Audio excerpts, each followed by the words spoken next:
Halos isang taon ng paso ang kontrata ng isang flood control project sa Zamboanga City pero hindi pa rin daw ito napapakinabangan hanggang ngayon.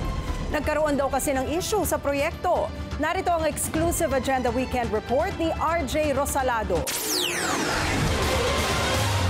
Tanging pamilya Arasid na lang ang nakatira sa gilid ng ilog na ito sa Barangay Labuan, Zamboanga City. Umalis na ang lahat ng kanilang mga kapitbahay dahil taon-taon na lang silang binabaha. Kung may malilipatan lang daw sila ay mas nais nilang malayo sa peligro na dala ng baha. Enough time, aki timpak. Aki? Ang timpak yun? Antes, manada ka sa aki antes. Oo, kabar. Kapat timpak tudo. Sige na, pili. Ya, asina? No, o seres na yun, seres ale. May lang sa'yo. No, ikwan. Hindi naman kwan, siya naman kwan. Mga kasa niya mo ba na sa mucho nga nasa kasa na sige na binida. Kaya kabe sila sale. Siya ka pa sale, kami lang akita. O seres sila nakikita ki. May laman kami ang planta sa may mga kumitsera.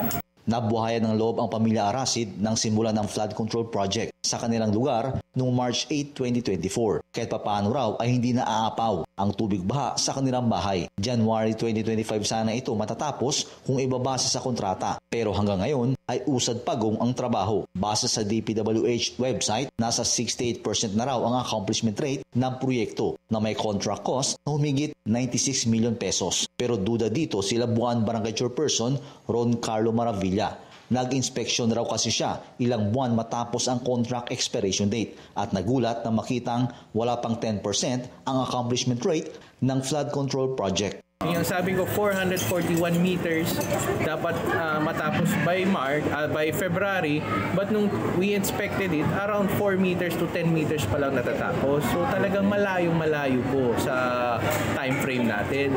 That's why I questioned it sa DPWH, pero ang sabi nga nila, wala naman daw pong mintis yung contractor because they submitted every documents in proving or in reasoning na kung bakit na-delay yung project nila.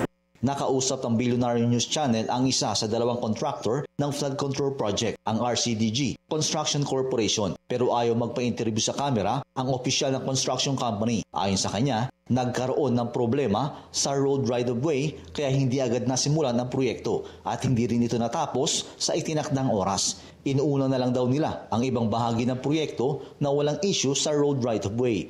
Responsibilidad din umano ng DPWH na siguraduhin wala ng issue sa road right-of-way bago pa masimulan ang proyekto. Sa ngayon, hindi pa masiguro ng kontraktor kung kailan matatapos ang flood control project. Pero nakikipag-ugnayan umano sila sa DPWH para maayos ang issue sa lote. Para sa Agenda Weekend, RJ Rosalado, Billionaire News Channel, Zamboanga City.